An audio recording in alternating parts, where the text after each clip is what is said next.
This video is about ATP, 3 letters that you are going to hear so often this year. So this is kind of about what is ATP, what does it do, and why is it important? ATP stands for Adenosine Triphosphate, so ATP. And Adenosine Triphosphate is a great name because it really describes the structure of a molecule of ATP. Adenosine, it's a nucleotide. We'll talk more about nucleotides. It's made up of an adenine group and then a ribose, which is a sugar. Okay? So here is the adenosine part of ATP, and then triphosphate, triangle, tricycle, means 3. So you have 3 phosphate groups. Okay, so we can actually, let's number those phosphate groups just to make it very clear. 1, 2, 3. That's always really important, that there are 3 phosphate groups on an ATP molecule. And it's the phosphate groups, that triphosphate part, that is the important part of ATP. That's the part we care about. This is what a molecule of ATP looks like in a little bit more detail. I show you this not because I expect you to memorize this. You should not.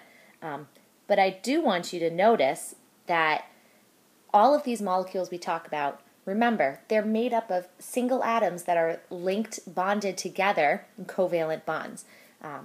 So to compare this to the previous picture you just saw, there's the adenine, here's the ribose, and then you have 1, 2, 3 phosphates. So that's your ATP molecule. Why do we care about ATP? ATP is your cell's source of energy. So whenever you hear ATP, you read it, anything, the first thing that should pop into your mind is energy. Okay, strong association there. ATP energy. ATP energy. ATP is the energy that your cell uses for all of the biochemical reactions. And we're going to talk about a lot of those biochemical reactions this year, which is why we talk about ATP now. So ATP energy. It's the energy that's stored in those covalent bonds in the ATP molecule. And we'll get to that. ATP is made during cellular respiration. We'll talk more about cellular respiration, but what I want you to think about is that the food that you eat, okay, that your body's getting a lot of energy all at once. So it's kind of like you have a very nice relative who gives you a $100 bill. Not sure why they would do this, but let's say they give you a $100 bill, and then your parents are like, that $100, that's what we want you to use for your lunch money for the next, however long that would last, month, let's say. Now, if you went into the cafeteria with a $100 bill, they'd probably look at you like you were a little bit crazy, but it's not a very functional way. You know, you wouldn't want to go and spend $100 all at once. You'd be getting a lot of chips and cookies and whatnot, but, you know, all of that food wouldn't be good a month from now. You can only buy so many calzones. So what you might do is take that $100 bill, maybe take it to the bank and break it down into 100 $1 bills. Those $1 bills you can then spend in small amounts for your lunch day after day, so you keep getting fresh food, which would be better than month-old food. So when your body takes in a lot of food, okay, and then it gets broken down through digestion, which we'll talk about fourth quarter, and then as it's broken down, you get all of these sugar molecules. A sugar molecule still has a lot of energy, too much energy to be used all at once. So then during cellular respiration, your body breaks down those sugar molecules from the food into ATP molecules. We'll go over cellular respiration second quarter, but for now, think about ATP. It's those little small packets of energy. It's those $1 bills that you can use all the time. The energy that's stored in the ATP molecule gets released when you break one of those bonds. That's known as a decomposition reaction, right? Break a covalent bond between the atoms within the ATP molecule, and that releases energy. Exothermic, right? Energy is released. So let's look at what bond is broken. All right, so we have our ATP molecule right here, right? Our adenosine triphosphate, because we have the 1, 2, 3 phosphate groups there. Now, what we're going to do, or what's happening in our cells all the time, okay, is that this bond right here between the phosphate group that's on the end and the second phosphate, break that bond, okay, and that releases a lot of energy. It's a very strong bond.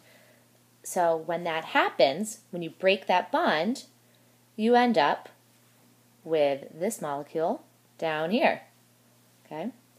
Adenosine diphosphate. Now there are only two. So let's look at that ADP molecule in a little more detail. So here is adenosine diphosphate, because we have two phosphate groups. So when you break off that third phosphate, that high energy bond, we end up with two phosphate groups attached to the adenosine, so ADP, and then you get a free phosphate. What's cool about that is that phosphate right here, just kind of hanging out in your cell now, can be reattached. So let's kind of tie it all together. Okay, so first, focusing on the right half over here, that decomposition reaction that we talked about, you break that bond, this bond right here, break that bond to get from ATP to the ADP in the free phosphate, and that gives us energy, right? That's the energy that's going to be used for all of those biochemical reactions. Now, when that phosphate gets added back on, so when we're looking at this half of the picture, right, so ADP adding on that phosphate to make an ATP molecule, that's known as a synthesis reaction. And that synthesis reaction is going to require energy. It's endothermic. That energy comes from either sunlight or from food. So for us, it's food. That ties it all back into cellular respiration. So you can think about ATP like a rechargeable battery. Okay?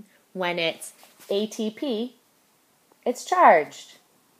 Yay! So we use all of that energy. Energy is being used. Energy level decreases. Then you end up with ADP, an uncharged battery.